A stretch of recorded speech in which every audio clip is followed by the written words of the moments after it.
You're certified, correct? Correct. Which is a very tenuous process. Yes, it was. Coming from like no wine background, my parents don't drink.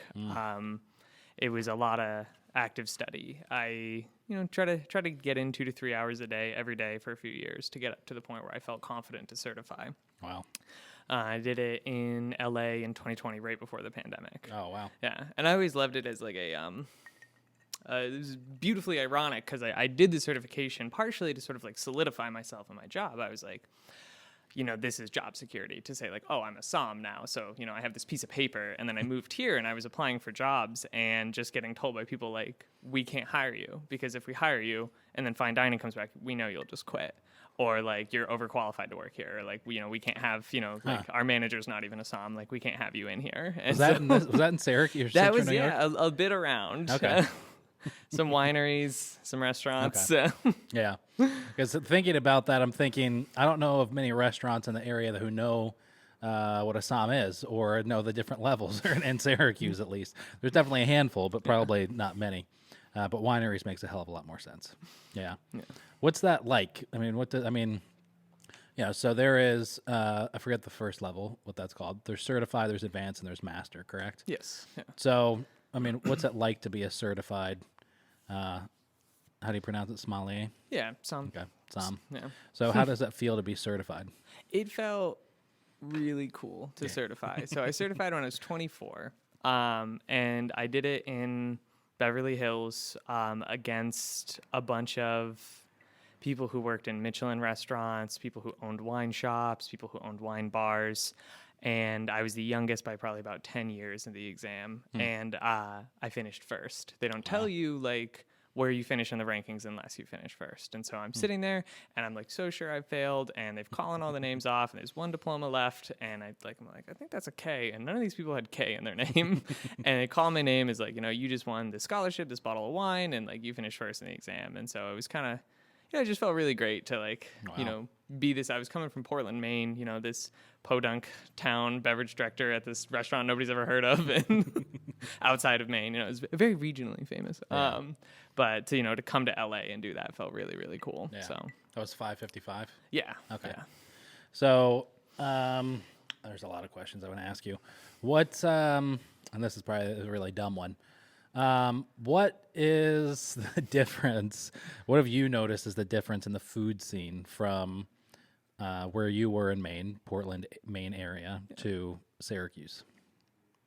I would say one of the biggest differences that I've seen, and this isn't to put anybody down, it's sort of the market is different. Like the clientele and what people are seeking out isn't the same in Syracuse as it is in Portland.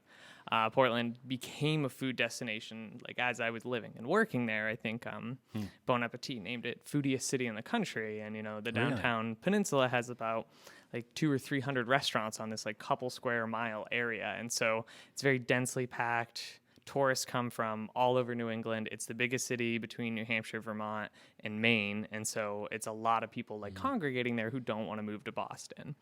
And so I felt like a lot of the food was very intentional. Like people were putting out a product because that was their theme, that was their identity, that was their product.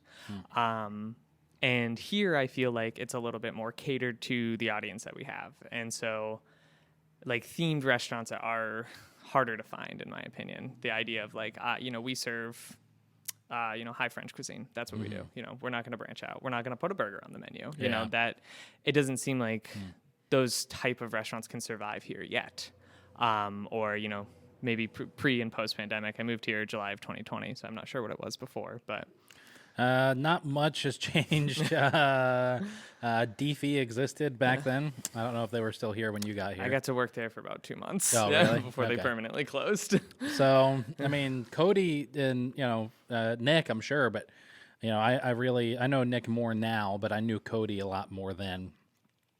Cody, in my opinion, was, probably the best. I guess at this stage in the game, you really can't say best because we don't have anybody in the area that's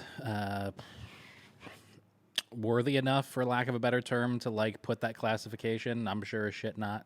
But Cody, when I first met Cody, I just got done reading Dan Barber's Third Plate, and having him talk so much about like Klaus Martins and Penyan and and I was at a dinner at the 11 Waters that Cody was when he was there, and he was talking about he went out to Pennville or not Pennville, wherever the hell it is, out near Rochester. I'm forgetting the name now, but anyways, he went out there and met Klaus Martins and has been buying grain from him, and he's using that in his breads. And I was like, holy cow! I've never heard anybody in Syracuse talk about or know anything outside of Syracuse before. So, but they were really, they were very concentrated for sure. Yeah, I would say Cody gave me like a really good kind of almost metaphor for all of Syracuse when I first moved here. Is I'm a very precise bartender, and I have ideas and themes that I want to stick to. And one of the big things is I try to cut all of my own ice. For every on-menu cocktail, if there's ice in it, I cut it. Mm-hmm. And when I was working at Defee, he had said to me, I was like, I want to bring in clear ice. And I was like, I think it's worth it. It's a slower dilution. Yeah. It's better aesthetically for these beverages. I think it'll be great for the program. And he told me that he didn't want to do that because he didn't think the demand was there. Mm-hmm. And I'd been in Syracuse like 3 months, and I was like, oh God, what did I get myself into? And so when I started at Eden, one of the first things I did was bring in my stupid coolers to be like, we're making clear ice. Is there a company in Syracuse that will make clear ice? Not to my knowledge. So you have to just do it yourself. Yeah, exactly. Yeah. I like to, though. Just kind of therapeutic to sit there with the hammer and the knife and tap it out and get. This isn't clear, but this is the first ice that I made, and I bought the cooler last week and did the first thing and sat here on Friday for 30 minutes and chipped away at this big block to get my own ice cubes, and it was fun. It is, yeah. Yeah. It gets taxing when you do it every single day. Oh, I'm sure. Yeah. I mean, for someone like me who doesn't yet know anything about cocktails or liquor or anything like that, it felt really douchey to be doing it. But I'm sure, hopefully, as I progress in my knowledge, it'll make it won't be seem as pretentious, I guess, when it makes sense. Because right now it makes no sense for what I'm making. Yeah, it was when I first started doing it, I didn't even really know why. It was just kind of like a bar trend, and I wasn't really as plugged in as I try to be now. And I was like holding it, and I'm like, clear ice good. Why? And it was 555. It was this old school fine dining restaurant. People were there for wine. Like they weren't there for the cocktail program. And so like I was putting so much time and effort into it for myself, really, at the end of the day. But coming here, it's been great to have that like background to be able to now work in an environment where people really want that. So yeah, what's it like? I mean, you're at Eden, which is like in the top 3 without a doubt in Syracuse. The best 3 restaurants in Syracuse are St. Urban and Amano and Eden in no particular order. And so, but even at a restaurant that's so intentional as Eden and so has such a high standard, I don't think that they put as much attention into the cocktail program before you arrived, right? I mean, obviously they put a lot of attention into it, but what's it like to be in charge of a program in a city like this where not many people know what the hell you're doing? It felt really great, and it still does. I say that Eden and I found each other at the perfect time. I had been working some odd jobs and just been really kind of burnt out and not feeling like I was finding my home in Syracuse, not like a place in a restaurant or a community that I really fit into. And, and I kind of just hassled Rich, the chef over there, until he hired me. I sent him an email. I sent the restaurant an email, and then I called, and then I asked Chef Cody to ask Rich if we were hiring, and then I showed up with no appointment, and eventually he was like, all right, fine. So I always say that, we found each other at a perfect time because they needed a ready-made bar manager, and I needed to be left alone. Yeah. And so, he has been extremely open. He told me, pretty early on, I don't really want to be involved with the front of house. I'm a chef, I'm a creative. First and foremost, I want to be focusing on the food. If you can do this, awesome. Please do it. And I am beyond flattered at how open Syracuse has been to my cocktails is I keep pushing and I keep trying new things and I keep developing new ideas and identities for the bar, and people are right there with it. I track sales consistently throughout the restaurant. One of the big things that has stayed a constant is of our liquor sales on a month-to-month, 85% of those liquor sales come from on-menu cocktails. Wow. We have 11 to 12 at any given time, and it's 40% of the whole program and 80 of liquor, 80 plus of liquor. And so when I was in Maine, I was maybe 40% of liquor sales, 20% overall. Really? And I had classics on the menu at that point too. I would do 8 classics and 8 new ones every menu. Wow. So to see this much, like kind of just like, yeah, we'll drink whatever you tell us, that feels awesome. Yeah. Yeah, I think, especially at a place like Eden, Amano gets a lot of shit. I shouldn't say Amano gets a lot of shit. Alex has given stories and examples before of customers going in and saying, "Where's the chicken parm? Where's the chicken riggies?" And those are just dishes that he's said he's never going to put on the menu. And I feel like Eden probably gets a lot less of that because they aren't really one category. They aren't like an Italian restaurant or a French restaurant or anything like that. And it's also a really limited menu. So,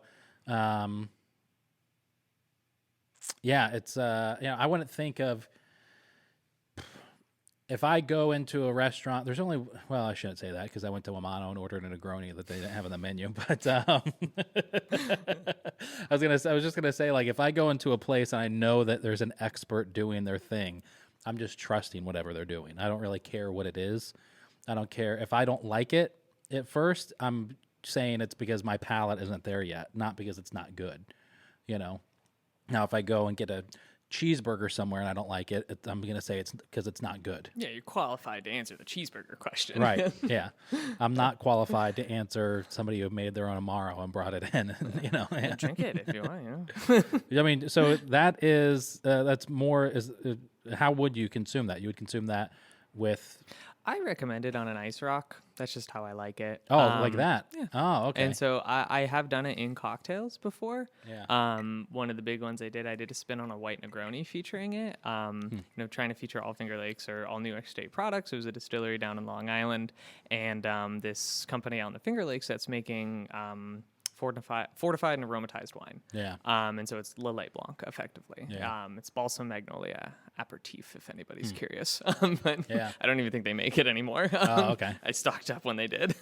And I was running that as effectively a spin on a white Negroni. That was one of the first features I put on the menu to say, like, I'm here, I make my own Amaro, it's on the menu, drink it. And so these days, I put together a digestive menu, and it'll be right there. I make that in the Fernet style as well, and they're both listed right at the top.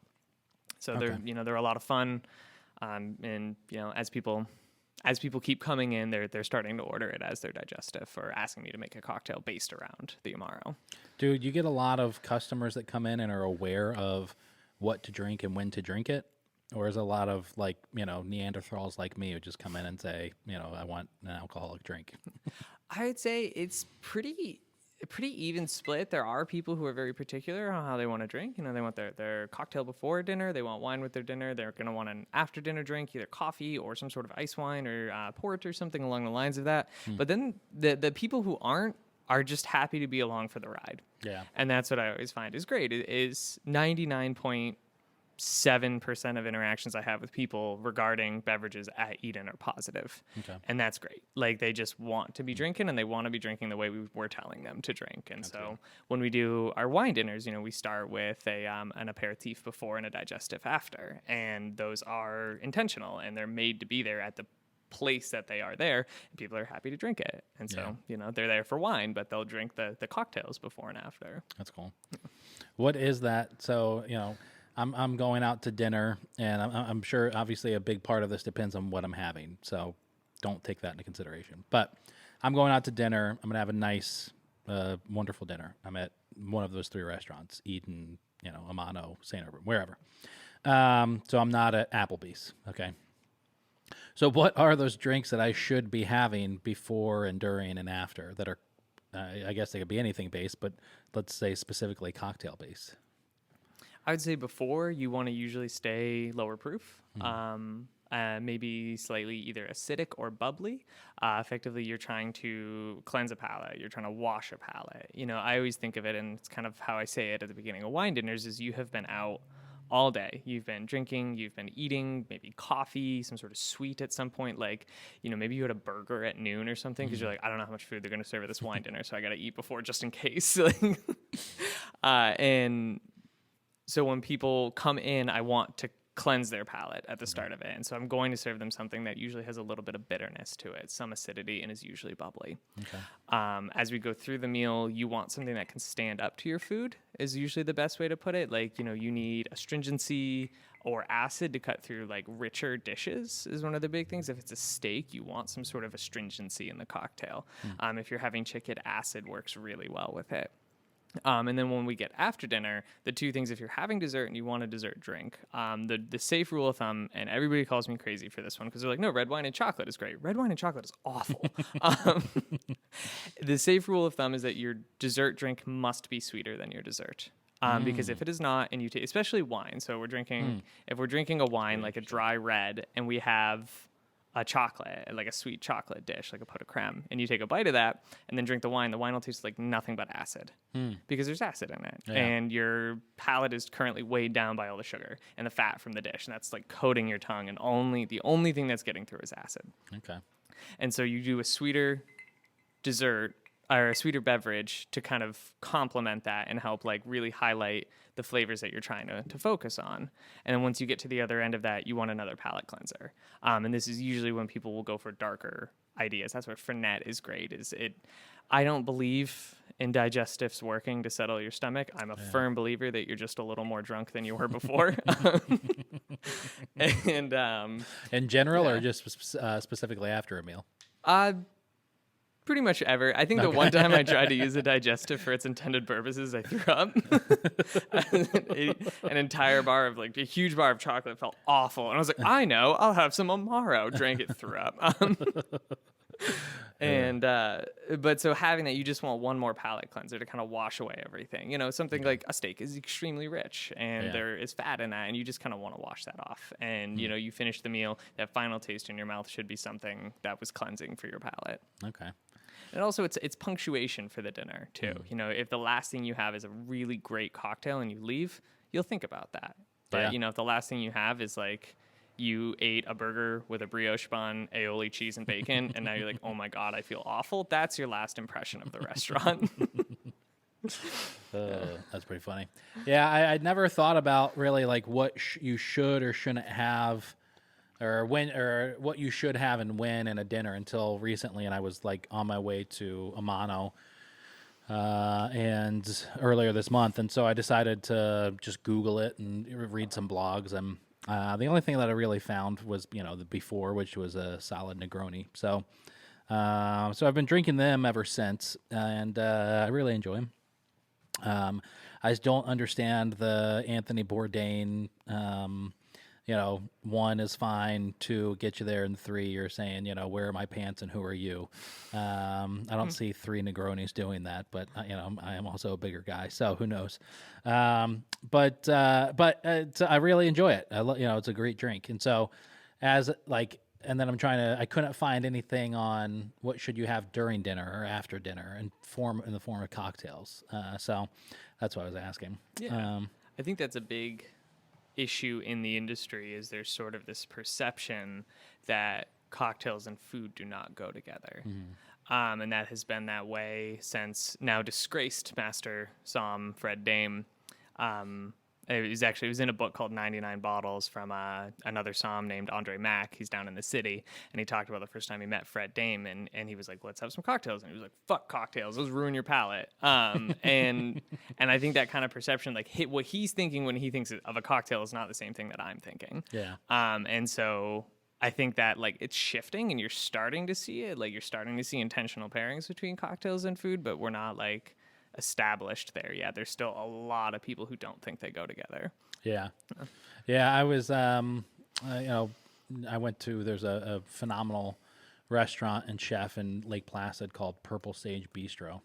And, you know, just knowing how much it's something like a heavy IPA can really ruin your palate before a great meal.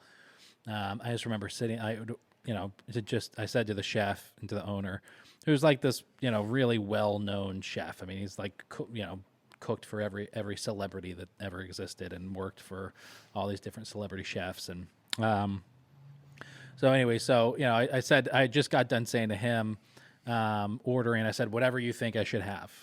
I love doing that when I trust the person. If you think I should have it, I'll have it. And right after I said that, I ordered like this double, crazy IPA, and as soon as I took a drink, I was like, well, I just ruined my fucking dinner, because It's like, okay, you should have the check then. yeah, right, yeah. So no, it's interesting. I mean, with the algorithms, all of my feed nowadays is cocktail content and videos, and it's really interesting to see all the different bars out there, and the things that they're putting out, like the really high end, nice ones, especially in places like New York City, and then thinking about like how I can put different things on my cocktail menu at the bar, even though it's a completely different setting. So yeah. What's something that you wish a lot of the population knew going into cocktails in general, not necessarily just your bar? I would say that, that a bartender is seeking an identity when they invent a drink. And when you build a drink, from my perspective, I look for like 5 different elements of a cocktail. And that is, how does it appear to me visually? What's the olfactory experience? How does it smell? Does it smell good? How does it feel when I drink it? How does it taste? What's the intensity of the taste, and is it balanced? And I think kind of the big hang up a lot of people have, they come in and the first thing they say to me is, are any of these drinks sweet? And I'm sure this is true pretty much everywhere. I mean, everywhere I've ever bartended, somebody's asked me that question. Yeah. And I've been sitting in bars in New York City where I've seen that question asked. I know it's asked nationwide. And the truthful answer is no, it should never be sweet, because no one element should ever dominate. And I wish people would. Well, this is actually kind of more on bartenders, because you go to places where I had a Mojito kind of recently. It's not a sweet drink traditionally, and it was a sugar bomb. And I was like, why did I order this? I know I don't really like these. And I think that kind of perception we had, the '80s, I call it like the dark ages of bartending. Like it ruined the perception of cocktails for people. And so coming in, I wish they would trust, like you're saying, that you trust in the person, and that the menu that they've put together is going to have some sort of quality option on it. It's so different with food, because food, I mean, there are very traditional things, but everybody can kind of have their riff on it, and it still is okay. It's okay. It's not frowned upon to change certain little elements of a traditional food dish. That's probably argued if you try to do a Mexican street corn shepherd's pie. That would obviously be frowned upon, but depending on what circle you're in or city. But with cocktails, when it comes to the traditional cocktails, I see so many riffs, and I don't want to see, as someone who's just starting to get into it, I don't want to see those riffs. I want to see, you told me this is an old fashioned. I want a fucking old fashioned. You know what I mean? 100%. That's how, I tried to build menus when I first got going, when I was trying to build faith in my clientele and me. I put 8 classics that were maybe not on the beaten path at the time. Things like, how often do you see a Martinez on a menu is kind of what I was going for. And I'd put these classics on, like Vuccares and Martinez, because I wanted you to come in and order that, see that it was executed exactly how it should be, and then give you faith to try something new. And that was how I did it for a very long time. Eden is the first place I've worked where I didn't put classics on the menu. Yeah. That's interesting. Yeah, I was thinking about the menu the last time we were in, and then I was looking at the menu and recently. And that's and at the bar that I'm, which it's a far cry from what you do from Eden. It's a fruit farm, where people go to pick apples and blueberries and strawberries, and people aren't coming in there thinking that they're going to get some phenomenal cocktail. But and it is challenging. I mean, obviously not, because you're making a lot of your own stuff, and you found different suppliers who make certain things.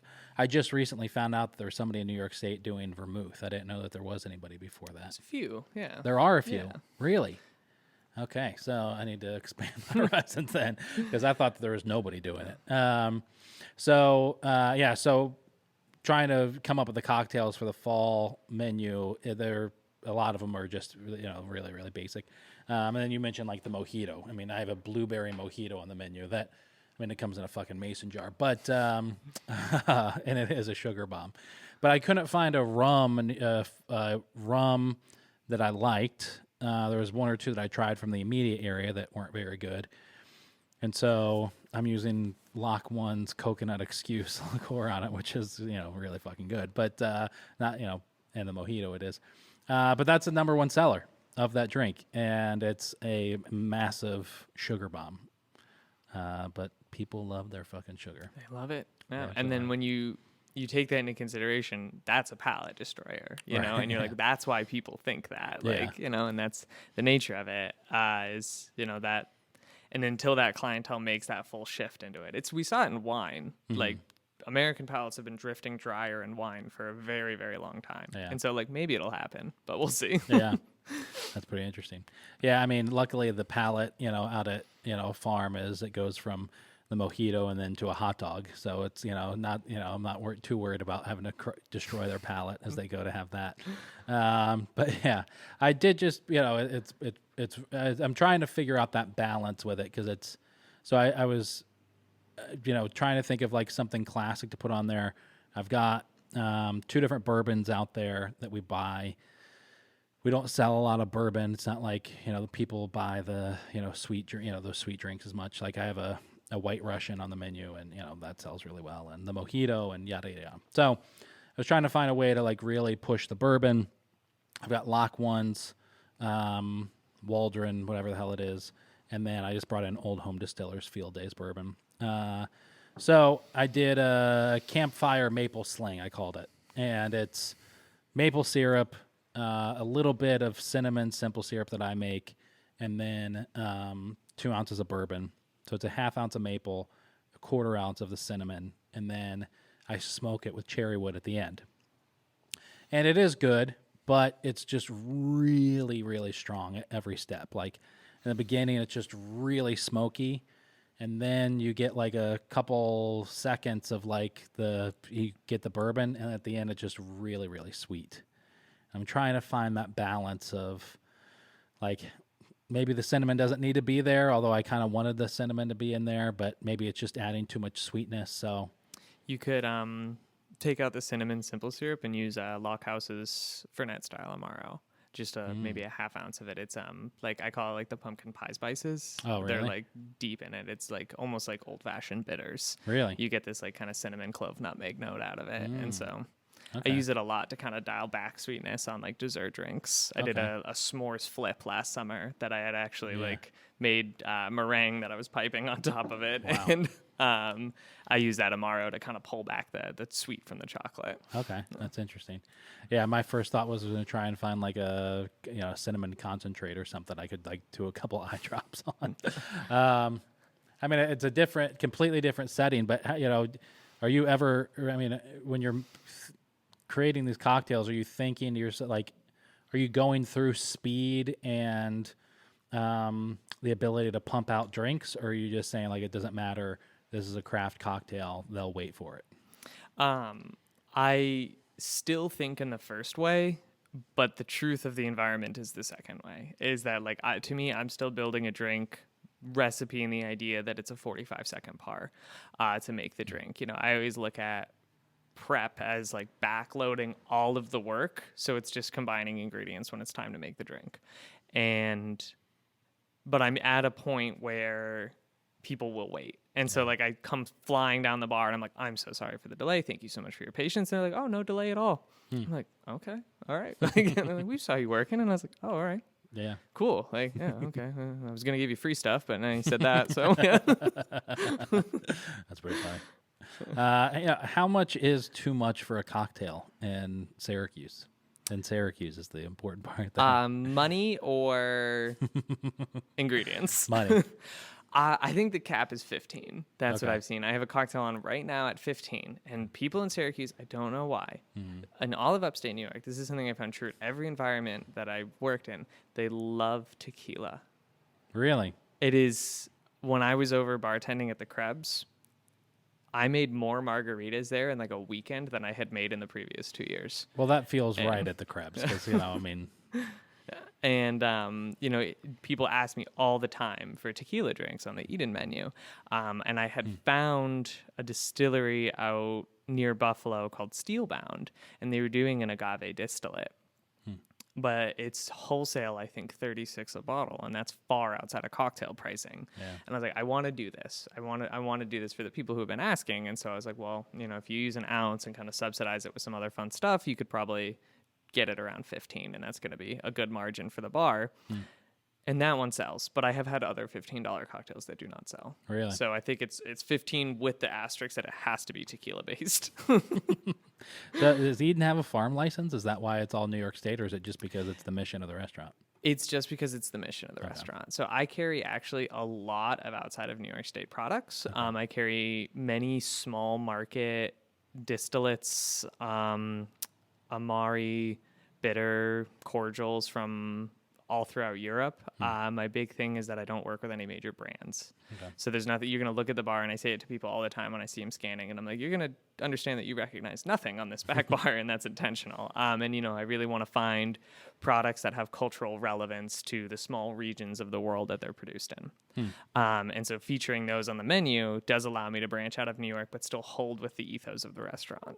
Yeah. But we have a full liquor license. We do whatever we want. Yeah. So.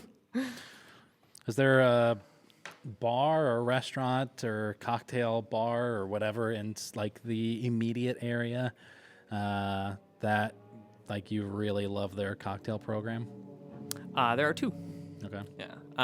And one of them comes with the asterisk that I did build the bar program, and that's Salt City Bar. Okay. But the other one is Three Lives. I love going to Three Lives. And every time I have a great experience. They are a bar that has a theme, and they said, no, we will not branch out. And I love it, and like, even, just going in there and getting food with a video game pun name on it. And I'm like, yeah, they're going to make you order it. They're going to make a grown adult sit down and order the Mortal combo. And I love it. And I just think they do great work over there too. I'm always happy to drink with what's on their menu. Yeah. What do you think about, the speakeasy, I mean, I think that we were kind of past the trend of speakeasies in Syracuse. At least I hope. There was the one in Solvay I never went to. And I should say, I don't know if Ryan and Leanne listen to this. I don't think they do. But I like the fits. It's a gorgeous space, and it's, cool what they're doing down there. And I'm sure that they're, it doesn't seem like the speakeasies ever really hit. There's Gilded Club or whatever the hell it's called. But I feel like that's more for like college kids and 40-year-olds that want to be hooking up with college kids than it is like the speakeasy cocktail environment. Yeah, I don't think anywhere in Syracuse is dedicated to like a true speakeasy concept. And the real truth of it is, why would you? Because you wouldn't make any money if it was really hard to get in. Well, there was the place in Solvay, but I don't know if it's still up since COVID. I haven't checked in. I never want to drive like to go get a drink. It's a weird thing for me. It's like I live downtown. I want to walk everywhere. I'm terrified of getting a DUI. And I'm terrified of, putting others in danger because I'm making a rash decision. So I won't, like, if I want to drink, I'll just walk somewhere downtown. I'm sure I can find something. Yeah. Also, just because I talk to them all the time, and it would be really rude of me to not say, I love Otro's bar program too. Okay. But like, my issue with the speakeasy is like, I think Gilded has like an email blast. They sent me a flyer in the mail the other day, and I was like, I get it. You need to have business to be a business, right. But like, the only speakeasy that I had ever really frequented, you had to walk downstairs in a massage parlor to a bookcase, you do a strategic knock that changed, and you had to kind of find out through other people in the city, and you'd get led into a bar that was cash only. Everything was $5, and that was, to me, like the only speakeasy that like I had been to that really held the idea that it's not supposed to be there. Yeah. That's pretty interesting. So if you can own, you're the owner, you're the operator, you're the everything. We'll exclude food, and we'll say it's a cocktail bar. First of all, would you want that to own that here in Syracuse? No, but it's not anything against Syracuse. I'm not from here, and I grew up on the West Coast, and when I moved to the East Coast, I moved to Florida when I was 19, my family was like, we're right behind you. Yeah. They never came. And my brother and his wife, they had a kid a couple years ago now, Vincent, he's 3. And like, I had no connection to my extended family growing up. And so I've always had this like idea that like I need to get back because I want to be a part of my extended family's life. And like I really like upstate New York. I think it's very cool. And I knew that like without even consciously knowing that I liked it was when people would try to say negative things. I'm like, Syracuse sucks. I'm like, hey, fuck you, man. Like and I knew that I was like, okay, you do like living here. And so I probably, would maybe if I was here long term, I'd probably buy property in Geneva would be the plan. Okay. I just love Geneva. I think it's such a cool town. Yeah. Obviously it's like gateway to Seneca Lake for wineries, and so, but it's definitely like, I've just known that I have to leave at some point. Yeah, for sure. Yeah. I'll come back to my second question, the second part of that, but I love Syracuse. I really do. It's a really different city. You have to figure it out. You have to like really know. It's surprising, not for anything that they've done, but it's surprising that the restaurants we have that are so good have lasted. The Amanos and the Edens and St. Urban's. I'd like to think that if COVID didn't happen, that Deefy would still be around. But it's a really different environment. The population of people that I think are open to new ideas and concepts in food and drinks is really, really small. I've talked about a lot. I've said this a lot, and somebody just repeated exactly what I've said to me today. And that is, Syracuse is like 3, 4, 5 years behind Buffalo in a lot of our food trends. And Buffalo's like 5 to 10 years behind, New York City and other developing cities.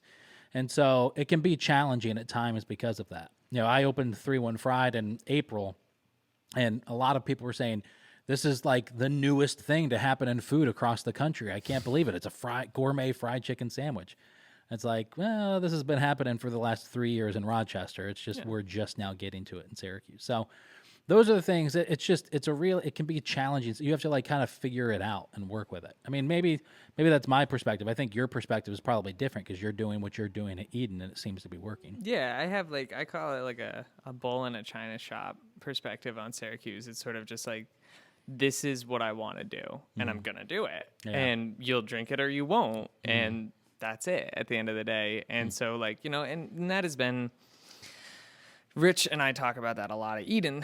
Like I think I have 6 pet nats on the menu, on the bottle list. I'm not crazy. They're not all glass pours. Yeah. And I cannot sell them for the life of me. And pet nats were trendy 5 years ago. Yeah. And I think they're neat. I like to have them around. If I drink sparkling, that's usually my go-to. Okay. And it's like, as much as I want to be excited about it, I know they're not going to sell. They're mostly there for me, know? And sometimes part of the program, I think, like once I have recognized it's not going to work, it's just there for me at the end of the day. Okay. That's interesting. When you're making a menu, what's some advice you would give to somebody who's trying to develop a cocktail menu and trying to cover every base? They want every different style of person to come in and be able to find something. Are you thinking about that? Or are you thinking like, these are the drinks? Yes. So it is one of my biggest pet peeves. You do not build a bar program that's for everyone. You build a bar program where each piece is a section for someone. There is no reason, like, if you've established that you don't have a clientele that's going to spend money and you decide to only buy Johnny Walker and Dewar's, you will never get Scotch people. They won't show up. They exist. They're in Syracuse. There's all sorts of weird whiskey weirdos here. Yeah. You put a few nice Scotches on the menu. It doesn't have to be a lot. It's a $200 or $300 investment to get 4 good bottles. You'll find them. They'll find you. Yeah. And so My frustration is when I see people and they make a menu and it's linear and it's for one kind of person, but they think they're doing it for everybody. Like, in my opinion, there's no need for any flavored vodka to exist on any bar ever. It's not necessary. You can make a fruity drink without flavored vodka. And you show up to these new places, and no disrespect to Kettle One, I think the botanicals are really cool, but you don't need them. Yeah. They're not necessary. You can buy cucumber and mint. You can buy grapefruit and rose water. Like, it's all right there. It's all available to you. And so you build a bar program that is based around the idea that you want to attract different walks of life that way. And then it's the same thing with a cocktail. There's nothing more infuriating to me than when I read a menu. I don't like cocktails with acidity, personally.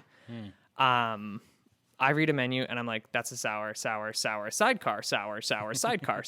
And I'm like, okay, well, we're not getting a cocktail then. Let me see the beer list. Oh, it's all I'm trying to think of, like, I like IPA, so I can't say it's all IPAs. But That's what it's all Shores beers. But and it's the same. It's like the same thing of having a wine list that it's entirely California Cabernet. You have 8 glass pours and they're all California Cabernet. Like, okay, sure, they're different, but are they different enough to all deserve to be glass pours? Yeah. And that's what frustrates me, and it's what prevents me from getting cocktails most places. It's like, I don't want a riff on this cocktail. I want you to invest in something that is for people who like sipping cocktails. Riff on the Negroni. Have fun with that. Don't call it a Negroni, but have fun with that. I just was at a restaurant recently. I won't say the name, but I had, we were sitting there and I kind of going along with your thought earlier about the Negroni and, does it really work? But, I wasn't like feeling that great. And so I was like, I wasn't drinking, but I was like, I'll get a Negroni. And I ordered it, and it came to me in a glass that was this big. And which is fine, but it was filled to the absolute very tip with a lemon peel on top, and it was like it just looked like a rum and coke. That's what it looked like. I mean, it was dark, it was not red. I don't know if there was any Campari in there, but if there was, it was very little. It was really, really bitter. So I'm assuming maybe they just put a shit ton of vermouth in. I don't know, but. Anyways, yeah, it was just a very, very bad cocktail, but it was a fucking Negroni, I mean, it wasn't like I was asking for something ridiculous. It was just a fucking Negroni. Yeah. That is really I've noticed that really infuriates me. I ordered a Manhattan, at a place, and, the bartender said, "Do you want me to put a muddled orange in it like I did last time? You probably you liked that last time." And I was like, "No, I said a Manhattan." And she was like, "Oh yeah, right." And then she still served me the old fashioned. So I shouldn't say it infuriates me, but it does a little bit. Like, these are people that are, I would assume, experts. I don't know anything about it, and I know enough for those things. Yeah, it's a frustrating industry in that sense. I'm part of an organization called the Court of Master Sommeliers. There's another one called WSET. These are certifying bodies that allow you to call yourself a som. The amount of people that I meet are just like, "I'm a som." I'm like, no, you're not. Like, it's as simple as that. You don't just get to say you're an engineer. Yeah. You have to go to school for that. And so the amount of people who are just like, they like, in a weird way, it almost like drags the profession down to be like, like, I ordered, this wasn't in Syracuse, but I ordered a Manhattan, and I watched her drop an orange slice into a cocktail shaker, and I was like, I don't want it. And I was like, well, I don't know what's about to happen, but it appears to me she's about to shake this drink, and I don't want this anymore. And so it's so frustrating when there's like, these are classics. These have rules. They are immutable. You cannot change them. Please stop trying to change them. I don't want cherry juice in this. I don't want orange juice in my Aperol spritz. Like, please stop riffing on classics. Or if you're going to riff, do something cool. Like, I did a fat wash Vouqueré. Very cool. Not like I did a Vouqueré, but I swapped out the cognac for, what is that? Like, sour apple pucker. Oh, it's like, it's not a Vouqueré anymore. Yeah, that's pretty funny. I mean, I say all this, but in July, I decided to try and make an old fashioned for a customer. Ordered, they came up to the bar, and he was like, "I don't want anything on your menu." I forget what the drinks were from the last menu, but they were all summery, fruity things, and so he said he wanted something with bourbon, but he didn't just want like a bourbon on the rocks. So it was like, "Oh, I could make you an old fashioned. I have some orange bitters." And he was like, "Okay." And then I proceeded to shake the piss out of it. And he looked at me like I was a complete idiot. And he still drank it, thank God. But when I went home that night, I was like, I forget. It was like, "Do you shake that?" Or, and so was like, I should look it up. And then that led me to realize that I was an idiot. And So I do a lot of bar training in the area, and one of the big things that I always say is that I'm an education-based first bartender. And one of the first things I always tell people is that the Old Fashioned is a very cool cocktail because the name is the identity. It comes from people in the early 1920s, I think, or mid 19-teens saying, like, make me a cocktail in the Old Fashioned. Yeah. There's no distinction of a spirit, which is my favorite part. You can have a gin Old Fashioned. I don't recommend it, but it was the idea that there are 4 ingredients, and that is it's bitters, a little bit of a sweetener, spirit, and water. And that's it. The fruit came later. That's a whole other thing called a Wisconsin style with the muddled fruit. We don't have to talk about that. But, the original cocktail has an identity. And and once you kind of understand that a lot of these cocktails are based on that, the Manhattan's recipe is in its name. It's the area code of Manhattan. They're named this, or they're this way for a reason. Yeah, it's yes. Yeah. I did a video on so I'm making a lot of videos now that we've got the bar and everything. So I did a video on a John Wayne. So I bought these pictures that are hanging up on the wall just because I thought they would look cool on camera. But it's, Ringo and Captain Kirk and Elvis and John Wayne. And so as I'm trying to think of the content to make, I thought, well, I'll Google and see what those 4, like what their favorite cocktails were. None of those 4 people fucking had their favorite cocktails. John Wayne apparently drank just tequila all the time. The others, I think whatever the fuck his face is that played Captain Kirk was actually sober for most of his life. But anyways, so I found a recipe from Duke Spirits called the John Wayne Old Fashioned. It's an Old Fashioned with a drop of soda water instead of, regular tap water. And so I made that and put it on our TikTok, and it blew up. We got like 300,000 views. And everybody was saying, so this is just an Old Fashioned. You should do an Elvis spin, what is it, creme de banana and screwball. Yeah. Shake the two together. So Elvis is like the first thing that I found for Elvis was some crazy tiki cocktail that has an entire peeled banana laying on top of a rocks glass that then you set on fire when you serve it. And I was like, okay, I'm not fucking doing that. I found a drink that Bon Appetit put out, and what the hell was in this thing? I forget what it was, but it had like a little bit of grapefruit juice in it, and I'll have to find the recipe. I put it out. It was actually a pretty good cocktail. Zero clue why it's called the Elvis, but that's what they named it because I'm pretty sure that Elvis never drank this thing. But it was a nice little bitter cocktail. So how long have you been in Syracuse? A little over 2 years now. Moved here July of 2020. What brought you here? It was a combination of a handful of things. The restaurant I worked at in Maine had permanently closed. They have since reopened in Brunswick, actually. But I was working with, I think, like 400 wine bottles at the time on the list, full control of the beverage program. I was very happy there. And when it closed, I was like, well, there isn't really another opportunity for me in Maine that's going to hit me as both the cocktail and the wine focus. I'm not going to find that here. So I was looking to leave as is. And my partner got into grad school, and she got into a few schools in the country, one down in Boston. I think she got into a school in DC and out here in Syracuse. And Syracuse gave her the best scholarship, and it was extremely appealing for me to move here because of the wine region. And I really wanted to be a part of the Finger Lakes. And so we were like, okay, let's go to Syracuse and just packed it up and moved out here. That's cool. Yeah, it was, it worked out actually really well for us. So yeah. Have you been able to connect to as many of the wineries or that scene in the Finger Lakes as you hoped? Yes, actually, I have received a warmer welcome than I had even dreamed of, actually. I started at Eden, and we had, I think, maybe 10 or 15 wine bottles on the list at the time.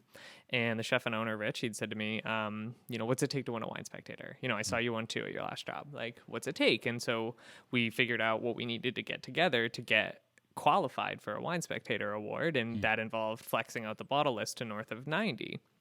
And so it's a very unique position for me to say that I have tried every single bottle on the bottle list because I brought them in after I tried them. Okay. And for a lot of it, these were wineries that weren't going through distribution. I still pick up a lot of wines for Eden. I drive out to the property and with a check and trade off for the wine and bring it back here. Or like somebody is sold out through distribution or never offered an item there, and I tasted it with the winemaker, and so they sold me a couple bottles like retail, and it's now on the Eden list. And so it's all this like, ability to just be out there. The wine dinner series has really helped with that too, of like being able to tour these properties, meet the winemakers, hear their vision and their idea and understanding and why they want to do what they're doing. And it's just been great. I met Christopher Bates down in Texas earlier this year. I was at the advanced course, and he gave me his contact information so I could join the FLX tasting group. So, I know some other somms in the area now too. So, I'm not community free. I don't really participate, but I'm sort of there. I'm on the email list. And so, there are people and there is community for it here. And so it's great to see and great to be a part of it. That's cool. Yeah. There's, at one point I told myself I wanted to have the first level certification and everything, just to say I had it, partially thinking it would help for Eat Local New York, and maybe it would, I don't know, but probably not. And so I started with beer, and I realized quickly with beer you just have to give them your email address and your the first level, whatever the fuck it is. But then it is pretty funny to talk to, and obviously wine and beer are very different worlds in terms of the people who make them. I wonder if there's more wineries or breweries in this country. Probably breweries, right?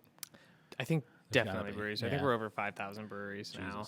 And I think wine is, they're different vineyards, but if you qualify it this way, 70% of the wine industry is owned by 10 companies in the United States. Really?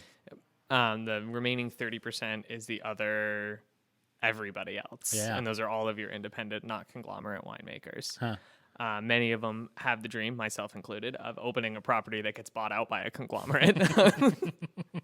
So yeah, what are those? I mean, are there any of those major winemakers in New York State? They're coming, and this is why I have a big belief that the Finger Lakes are going to be one of the premier regions in the country shortly, in the next 10 years or so.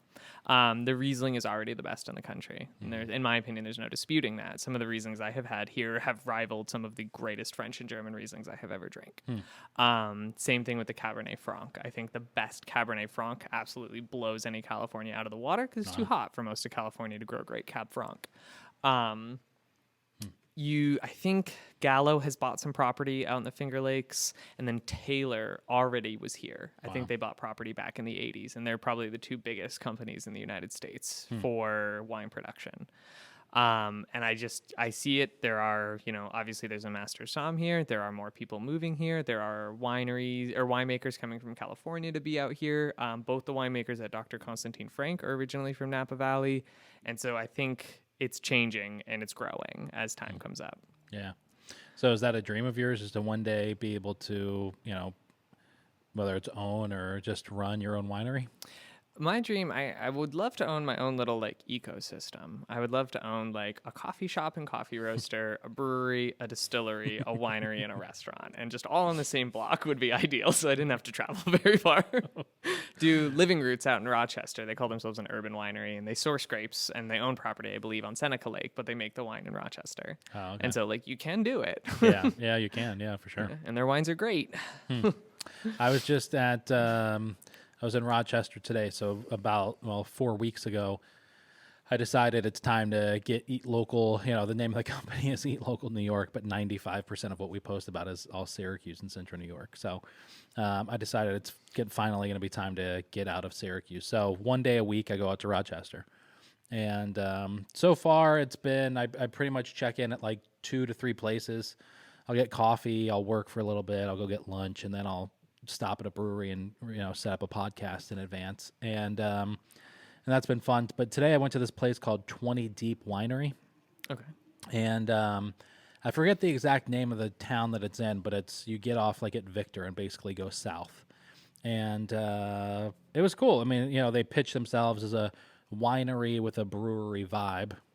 So it's kind of an industrial building, and in their tasting room, tap house, and they have a big garage door that opens up on the other side of the bar, so then the bar is two-sided, and all the grapes are right there. So it was pretty interesting. I think he said that they've been producing their own wines for 3 years now, 3 or 4 years. I didn't get a chance to taste any of them, but it was interesting to kind of see a winery that's that young, pop up. It reminds me of Strigo in Baldwinsville. Have you been there? I haven't been yet, but I'm a fan from afar. Yeah. Really interesting people that own it. But yeah, they kind of did the same thing, like in the middle of nowhere in Baldwinsville. I mean, it's literally in the middle of nowhere for Baldwinsville. And, yeah, I don't know if they're producing their own yet. I know that they planted a lot a few years ago or 2 years ago. So I don't know if you need 3 years after you plant before you can actually harvest and use it? Depends. I think a lot of wineries want at least 10 years or so on the vines. Oh, wow. A lot of wineries that exist in the Finger Lakes were purchased from previously failed wineries. And so the vines that exist on the property are 30, 40 years old. Okay. And that's the theory behind it is for the most part, there's a peak obviously and then a decline after, but there's a sweet spot as far as like your vine is established and it's deeply rooted. And depending on how you have everything set up, it is, pulling the I don't know how much ground there actually is to this, but they say like the deeper the roots are, they pull more minerals out and give you more complexity in the wine. Okay. So 3 years old vines, we're very, very young and maybe seeing a little fruit on them, but it's not, I don't know. I don't know if it'll be qualified enough to produce like fine wine, quote unquote. Yeah. Huh. That's interesting. All right. So what was the process like getting ready for your, certification? I have never cried more in a single day. The day of? Day of, yeah. So, for me, by the peak of studying, like I'm studying for the advanced right now, and what I always say is I'm trying to like ramp up discipline more than anything else. So it's the idea that I'm studying for an hour a day, no matter what the content is. Maybe I'm reading about beer, maybe I'm reading about cocktails. I have a book on Burgundy right now that I'm reading, and I'm going so slow through it, but it's like about the idea that I did it for an hour every single day. And by the time, the exam rolls around, I believe theory, I think I'm sitting in May, I will hopefully be at a point where it is only my focus. And that is kind of what I did for the certified. I went from trying to study an hour or two a day all the way up to, my whole life was wine leading into the week of the exam. And that is the one, kind of pitfall of Eden is serving only New York wines. I don't get a lot of exposure. Wine is expensive.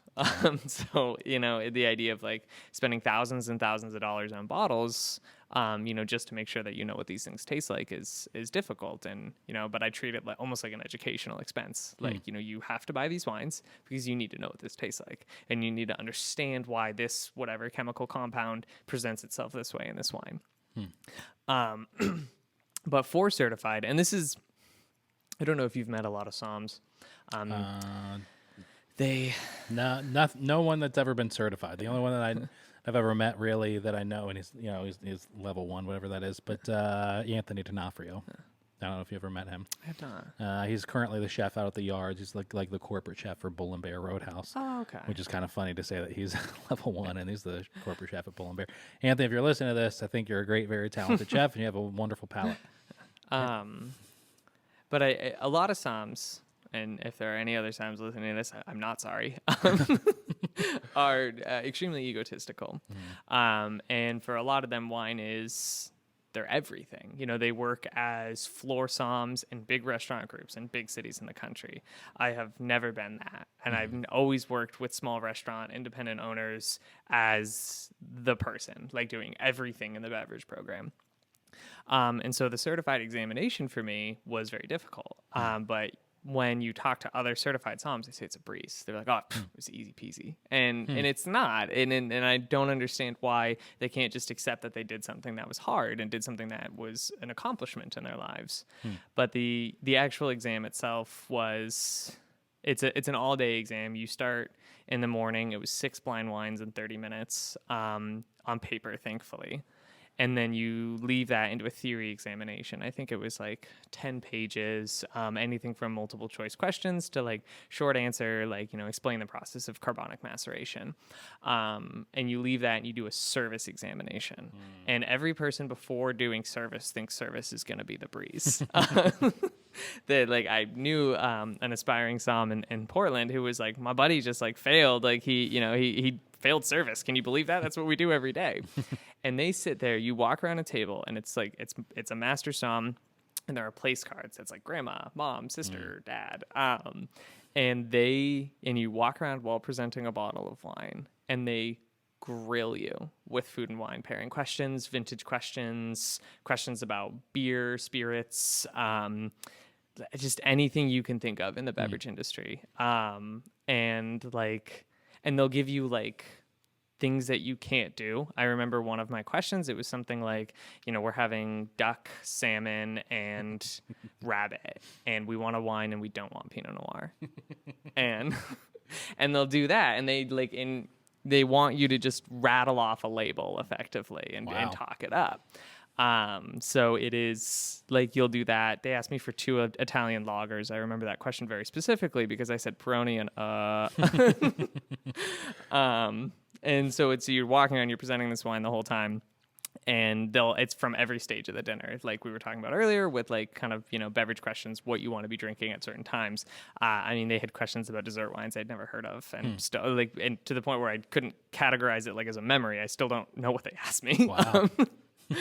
And that was absolutely the hardest part of the exam. But the in between the theory and tasting, you get a couple hour break before you come back for service. And I thought I was going to get kicked out of a coffee shop because I was so sure I failed. And I was just sitting there with a teeny espresso, just crying at this table alone. Oh, it's amazing. Watching the couple documentaries that I've seen on the process, especially those, is the main one Som where they go after their master. It's absolutely, it's astounding. Is that a level that you hope to get to? It is. Yeah. It was, they call it like catching the wine bug. From like the moment I caught it, that's what I realized I wanted to do. And that's a cool feeling to be like, yeah, this is it. I found it. Like, and it's always been a dream of mine to just continue to learn and just, I'm not like a competitive person against other people, but I'm a competitive person against myself. And so I would never be content with not trying. So, I feel like you get to a point where you kind of just like, you've taken the test enough times that you're like, all right, maybe it's not for me. But, I want to at least get there. Yeah. So, if I pass, I pass. But if I fail 8 times, then I failed 8 times. And we're content with advanced. Yeah. It's what are some of those possibilities that open up to someone who is a master som? Kind of just really anything, which is it's a lot of freedom. And you get a lot of it at the advanced level too, of sort of like you're not meeting a lot of other people who have the same qualifications as you. And so if you're with a restaurant group that effectively can afford you, you'll be on doing kind of whatever you think is best for the restaurant. The cool thing when I was down in Texas, I met a lot of master soms who did things that I didn't see as possibilities in the industry.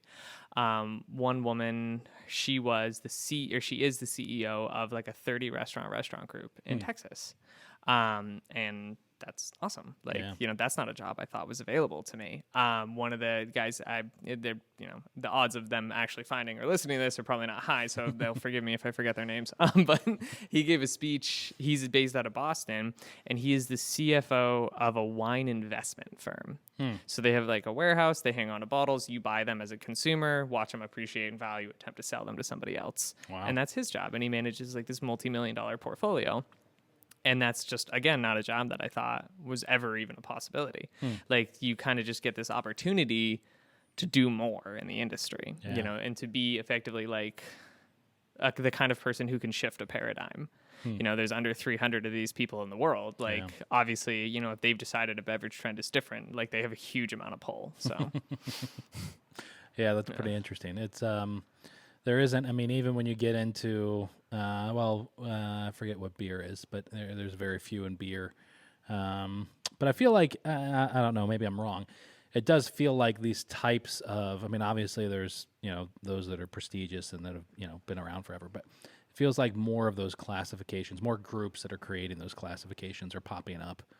I mean, just from like a simple Google search the other night, like I was starting to look into, okay, what is this for mixology? Like, and is that even like a taken seriously accredited process, or accredited group that you can go through to, become an expert when it comes to those things. And there's like 5 different groups that pop up that, like get your certification. So, yeah, it's really interesting to see all those things that exist now for it, and beer, cocktails, and wine, and then tobacco as well. Yeah. So what's your, immediate hope for the future? You're at Eden, one day you're going to be back on the West Coast. You want to own a conglomerate of a coffee shop and a restaurant and brewery and winery. And, what's your immediate goals? Next couple months, I'm here, at least for I think probably the next year. We're still kind of undecided as what the timeline looks like. My partner is finishing up her second externship at Upstate right now. And so when she's done, we're free effectively. And we don't know what that means, it's exciting. I'm a very calculated person. And it's kind of the first time in my life where I'm like, I'm not sure. Yeah. And it does feel exciting. We have the possibility of like, I really love the idea of Denver or San Francisco. Those are the 2 cities I think we've limited it down to because they are a short flight, but you can't just show up. And I grew up in the Pacific Northwest, and I made the mistake of taking my partner to Portland, Oregon in December, late December, early January. And so she was like, I don't think I can live here. This is horrible. And I was like, no, the summers are great. And so, Portland was a possibility for a while too, but not really sure, and it's kind of fun for that. Like, I consult on the side. Maybe another contract will pop out, but I'm not really looking for one, if it finds me, awesome. But like, I'm not going to kind of force my way into a position where my help is not necessary for a bar, like if you're just trying to like sling vodka sodas to college kids, you don't need me. There's no reason to hire me, you know? And so just kind of working, we're working on, we're going to call it like the Seneca Lake Wine Dinner Series. We're going to do 4 back-to-back wine dinners with 4 different Seneca Lake producers. Cool. So we're kind of just planning for that, studying for the advanced exam, trying to not stress out about stuff, Yeah. Working with the chef, we've been on and off. Everybody does this in the world. Every single person who's in a creative field is writing a book, obviously. And so we've been writing a book about just kind of like cocktails and food pairing and kind of the identity behind that. You and Rich? Yeah. Oh, that's cool. Yeah, and we try to meet, semi-regularly about it. Just been so busy lately, it's kind of fallen on the back burner. But, the idea of just trying to make this argument and say that cocktails have a place in this fine world, That's really cool. So what advice would you give to anyone who's, I guess maybe 2 different people. One person who's wanting to get into their certification and get into the world of they think they want to become a somm one day, whatever level that is. And then the second person is just someone who wants to start taking, cocktails and mixology more seriously. I have the same advice for both of them, and it's read more, drink less. Okay. There's no situation like I have not, for the most part, enjoyed being in tasting groups because they just turn into drinking. And so I try to do my tastings in the morning because then it can't turn into drinking because I have things to do. That's weird. That's good advice. And so for me, there are books and there are people who have laid down the foundations that you should know. In my opinion, you shouldn't just kind of like wing it and fall into it. Do the research, spend the time understanding why things are the way they are. It's, for anybody listening, find out why you shouldn't put Maker's Mark in a Manhattan. That's, and if you can answer that question, you're onto a great foundation. Well, unfortunately, Jim Beam just became a sponsor of my event company for the next year. So drink up, people, drink up. Maker's Mark makes a great old fashioned. No, they're Maker's 46. So in February, I think it was February or March, Kyle, who owns Kasai and all those, who's opening the tap house, bought his own barrel of rye. And he's going to have it bottled, and he's going to be serving it at the tap house whenever it opens.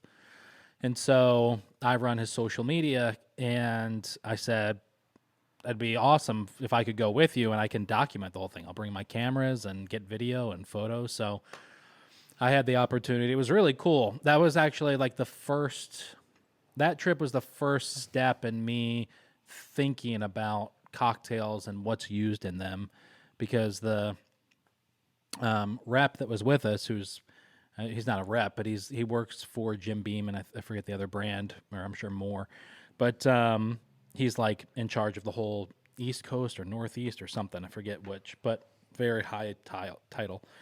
And so the first night that we were in town, he took us out, and it was really like, he was like, this place makes a great Manhattan. This place makes a great old fashioned. This place makes this. And so we were like going around to different bars, and he was ordering the drinks and ordering them, with very specific spirits in them. And I thought that was really interesting. I was hammered, but I still remember the experience, and it was a good one. So that was the first time that I was thinking, like, okay, like in Kentucky, in Louisville, I had that Manhattan that they made with Basil Hayden toast was great. So if the bar has that, that's what I'm going to order in my Manhattan.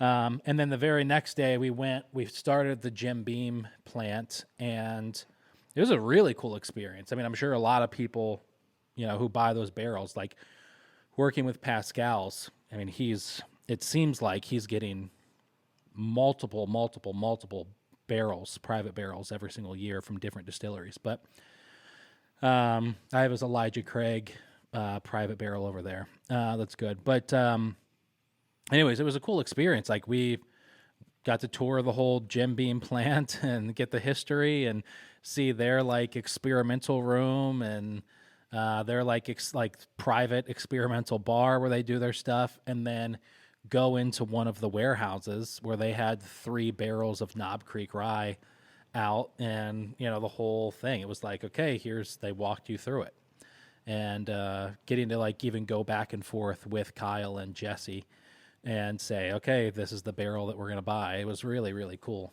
And then we left there and we went down to the Maker's Mark facility, and that was interesting as well. How do you have time for all of these things? You run this, you own 3-1 Fried, you are down in Kentucky touring these facilities, You're in Rochester one day a week, you bartend, it's seemingly some time. I bartend every Thursday through Sunday, Thursday, Friday night, and then all day Saturday, Sunday. Wednesdays, I'm at the restaurant for a little bit, coming up with like a special with our kitchen manager out there and photographing it. There's a social media side of this. I do that for 13 businesses, restaurants right now, and then trying to create content. Eat Local New York is just such a weird, I've had it for 7 years. We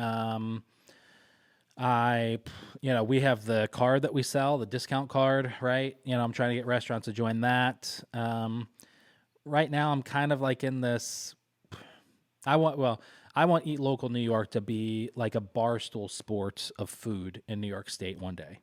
So I want us to have like a shit ton of content and be making money off of sponsorships and promotions and web traffic and all that, and then have products that we can sell.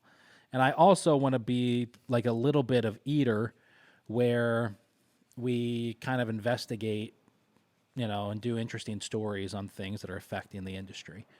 And help the public realize it, because,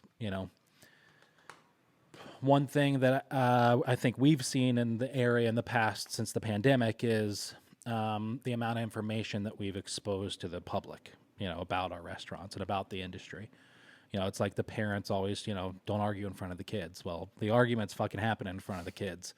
I don't know if that's helping the kids grow up well or not, or if that's going to give them emotional issues as they're 30. But for the time being, there's a lot of restaurants that are exposing all of the harsh realities of the industry. I still don't know if that's right or not. I still don't know if the consumer should give a fuck if you can't get chicken legs this week or not.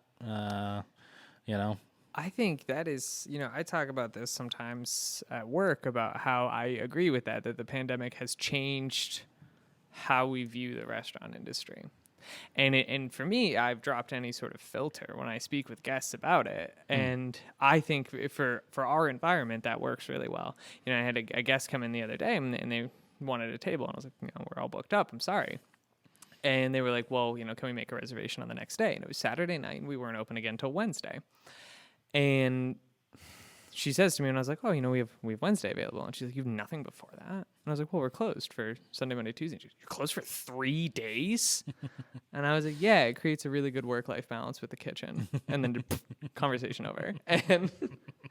And like, I'm noticing that of sort of like, in my opinion, you know, the restaurants that are desperately, you know, nobody wants to work anymore. Like, it's this way because you're not treating people right. You're not paying them a reasonable wage for their work. You are, you know, abusive as an employer and disrespecting these people. And the one thing I think the pandemic did really good for restaurant people, at least, you know, was the ability to stand up and be like, there's better jobs. Like, you know, that I don't have to take this. I can cook down the road from here for $4 more an hour and not get yelled at. Like, why would I do this? Yeah. And so that part, you know, I look at it as hopefully a positive in the industry. You know?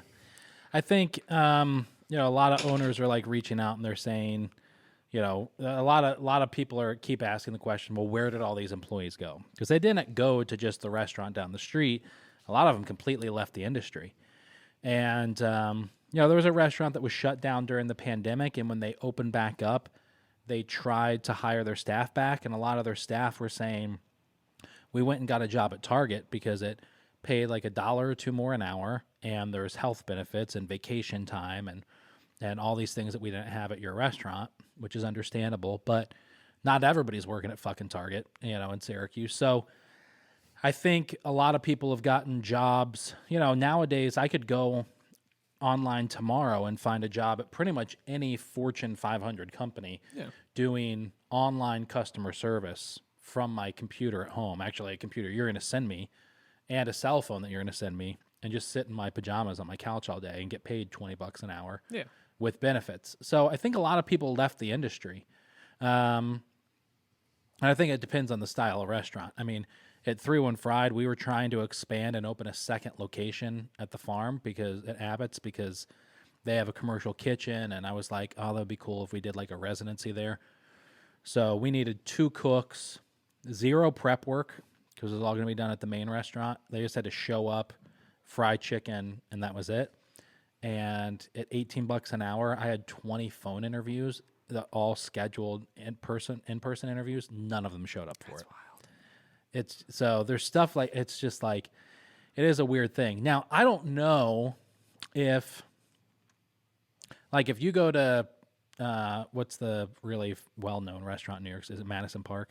Yeah, 11 Madison Park. 11 Madison Park. If you go to 11 Madison Park, now I'm sure that they don't have the issue, but if you go to 11 Madison Park, and actually they definitely don't have this issue today. All right, so for example, you cannot find turkey right now. It's impossible to find turkey from any food supplier in central New York. The reason they're telling everybody is because of the bird flu, because it wiped out too much of their flock. I don't know if that's true or not, or if they're just doing it on purpose so they can jack the price up in a couple weeks. But it is impossible to find turkey breast right now. So now I know you want to have this problem at 11 Madison Park because it's 100% restaurant. Yeah. But let's just say it was okay. 11 Madison Park is known for their fucking turkey breast whatever dish. Okay. And you go in there and you sit down and you see that it's crossed off on the menu. It's not on the menu at all. You call, you've been there multiple times and you know, you want the fucking turkey breast and you call your server over. At 11 Madison Park is your waiter, maitre d', whomever, are they going to say, well, unfortunately, we're experiencing some issues in the restaurant industry and, you know, Cisco couldn't get it to us? Or are they just going to apologize up and down and, 11 Madison Park is probably going to figure out a way to get turkey in no matter what. But if they have to raise their own fucking turkeys. But I just wonder, like, what level, like, I agree with you 100%. Like, we're closed Sunday, Monday, Tuesday, you know, like, deal with it, you know. In some aspects for a fine dining restaurant, it's like, okay, well, I better be there on Wednesday then if I want to get a table. I don't expect you to cater to me. I expect me to have to cater to you if I want to experience this. But I wonder at what level the public has to stop hearing about the bad stuff that's happening in restaurants, and they just have. Now that doesn't mean like, sorry, I want you open 24/7, Eden, and I want my steak cooked how I want it when I want. Chimichurri on the side. Right. But I just wonder at what level does that change, and general and culture, when does that go back to? You're right. We'll figure. You know what I mean. My hope is that there is like a boil over point where I think a lot of the public, especially a lot of the older public, has a really hard time understanding the restaurant industry. And so I wonder, or my hope, I guess, my belief is that after they have been browbeaten with this information and 900 different restaurants, maybe they will understand that what they are asking is potentially not feasible, and we can stop saying it, and we can go back to the decorum of pretending that we're sorry. Because I would love to. I don't want to talk about the farm supply. Like, all right, but I think like for some of these people, they really need to hear it, and they really need to understand that the people working these jobs are people who deserve a decent life and deserve, to be treated fairly by the public. And I think for a long time, the restaurant industry was kind of a place where you could get away with abusing people. Yeah. And so, my hope is that eventually we will get back to it, but we'll see, maybe, these people have proven time and time again that they are not good at learning lessons. So I think the main issue is there's too many people on planet Earth is what I think there is. I think, the world probably wasn't meant for as many, massive cities and, such commercialization as we have, because, I think back a lot to remember in the beginning of the pandemic or a few months after, and they were saying the coral has started to rebound, and it's the color is coming back, and it's so healthy. Yeah. And the acidification of the ocean is declining because we're not flying ships through here all the time. Yeah. It is very fascinating, and I think about this with bartending too. So, are you familiar with the origin of tiki bartending? Trader Vic, yes. Other than that, no. So it's kind of a fascinating story of when a global supply chain started to exist is kind of when tiki bartending started to exist. And you can look at the pineapple is a universal symbol of hospitality because it was hard to get a pineapple. So it was a big deal if you were giving a pineapple to somebody. But when these supply chains opened and you had companies like United Fruit who could get you a pineapple year round or a banana year round, it didn't matter if they had to overthrow a government, they were going to do it. They brought this to the Midwest and brought this to places like Chicago as a great tiki scene because these were cold and miserable places to live. And so tiki was an escape from American conformity. And that's why none of the flavors make sense. You're like, why is half of this Polynesian and half of this Caribbean? And it's because it was all these bartenders who had never seen a mango before getting a mango in June. I don't know when mango season is. I just hope it's not June for anybody listening. Citrus season is December throughEbruary. So we'll say, you get a yuzu in June. That's a huge deal to get something like this. And so a lot of tiki came from the idea of let's mash all this stuff together. And that's one of the things I really try to do at Eden. It's a local bar. It's a seasonal bar. If you come in December and ask me for peaches, no, you will drink your beets and you will like it. And that's, I buy everything starts as a raw ingredient. I buy it all at the farmer's market, or I get it through Rich, whatever he's placing his order, and it's coming from New York State. And that's the point. You shouldn't be able to get a pineapple at any time of the year, And I think that's led to a lot of these problems that we're seeing of these people expecting that instant gratification. I can go to the grocery store right now and buy this fruit that has no business being here. Right. Yeah. I am part of that problem. I just bought 2 lamps that were manufactured in China that probably have God knows how many chemicals in them and the plastics that's going to, lower my testosterone level. And I bought them on Amazon and I had them delivered. I bought them on Saturday and they didn't get here till today. So, I'm, fucking, That's my miserable. Favorite conspiracy theory is that Amazon created the pandemic because the 2-day shipping model was unsustainable. That may be accurate in some way. No. Well, listen, thank you very much for coming in and sitting down and chatting. Oh, thanks for having me in. I'm sorry that it took me so long to text you and ask you to come down. Chris Spencer told me to have you on the podcast months and months ago. So, but yeah, glad we got to chat. It's probably, it's perfect timing because I'm just starting to get into it. So, Well, good. Yeah. Thanks for having me on. If you're in a position in the near future where you're looking to allow me to run a ghost distillery through Abbott, I would love to. yeah. I've been trying to launch the Amaro retail for a long time. So, that's cool. it's just been hang up after hang up. So, Oh, really? Yeah. All right. Well, thank you so much. Thank you.